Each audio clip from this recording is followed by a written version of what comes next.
Жасуша тірі ағзалардың негізгі функционалдық құрылымдық бірлігі. Адам ағзасының жасушаларында ядро атты құрылым бар. Ал ядрода бүкіл ағзаның тұқым қуалау ақпарат сақталатын геном бар.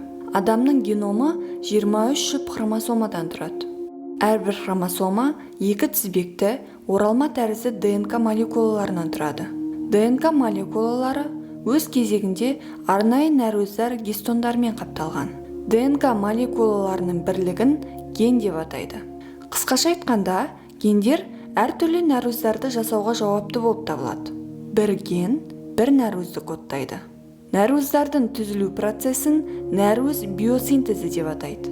Биосинтез РНК полимераза ферментінен басталады. Ол бастапқы ДНК үлескісіне бекітіледі, содан соң ДНК жолымен қозғалады.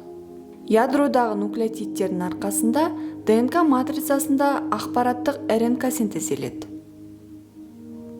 ДНК-дағы тұқым қуалайтын ақпарат нуклеотидтер тізбегімен кодталады.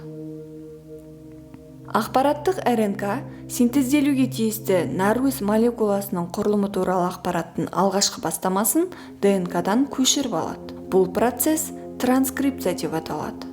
Егерде синтезделген ақпараттық РНК-ның молекуласында ДНК-ның ақпаратына сәйкес келмейтін бөлігі бар болса, онда арнайы ферменттер оларды кесіп тастап, қалған бөліктерін қайта жалғайды. Одан соң ақпараттық РНК ядродан цитоплазмаға қарай шығады.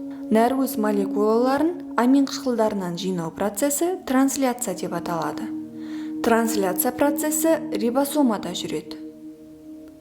Рибосома РНК молекуласын өз арқылы тартады және одан нуклеотидтер тізбегін оқиды.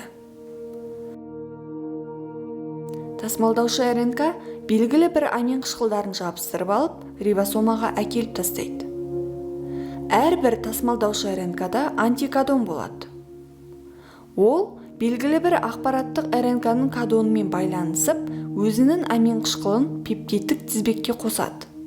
Нәруыздің түзілуіне 20 шақты амин қышқыл қатысады.